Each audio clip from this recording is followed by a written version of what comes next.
நாங்க ரொம்ப ஈகரா வெயிட் பண்றோம். எங்களுக்கு இதெல்லாம் ஒரு பெரிய விஷயம். அது எங்களுக்கு ரொம்ப வெயிட் பண்றோம் ஈகரா.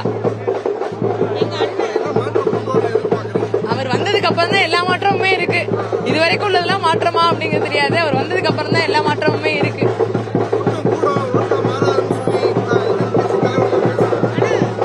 அது எல்லாருமே எதிர்கட்சியில பேசத்தானே செய்வாங்க. அவங்களுக்கு ஒரு காம்படிஷன் வந்து பேசதான் செய்வாங்க.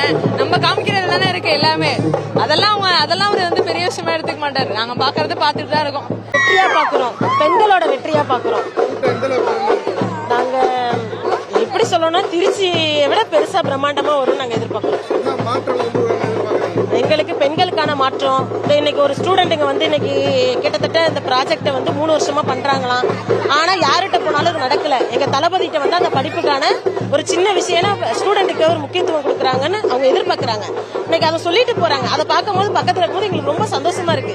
ஒரு தலைவன் வருவாரு, இவர் எங்களுக்கு இதை செஞ்சு கொடுப்பாரு அப்படின்னு அவங்க எதிர்பார்க்கறாங்க. அந்த நம்பிக்கை வருது இல்ல, அந்த நம்பிக்கை வரும்போது எங்களுக்கு இன்னும் எங்க தளபதி வரும்போது இன்னும் எல்லா மக்களுக்கும் எல்லாமே கிடைச்சிடும்.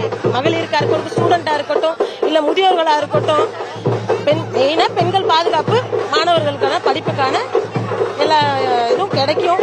2ஆம் கட்ட பிரச்சாரம் சொல்ல முடியாது சார். ஃபர்ஸ்ட் திருச்சியில நடந்தது ட்ரையல். எங்க ஊர் தான் முதல்ல. ஏன்னா 14 வருஷத்துக்கு முன்னாடி எங்க ஊர்ல பண்ணது அரசியலுக்கு வரதுக்கு முன்னாடியே மக்கள் இயக்கமா இருந்தப்போ ஒரு அரசியல் களத்தை உருவாக்கிட்டு போயிட்டாரு. இது ராசியான இடம். இன்னைக்கு வராருங்க. நாங்கெல்லாம் ரொம்ப ஆவலோட எதிர்பார்த்துட்டு இருக்கோம்.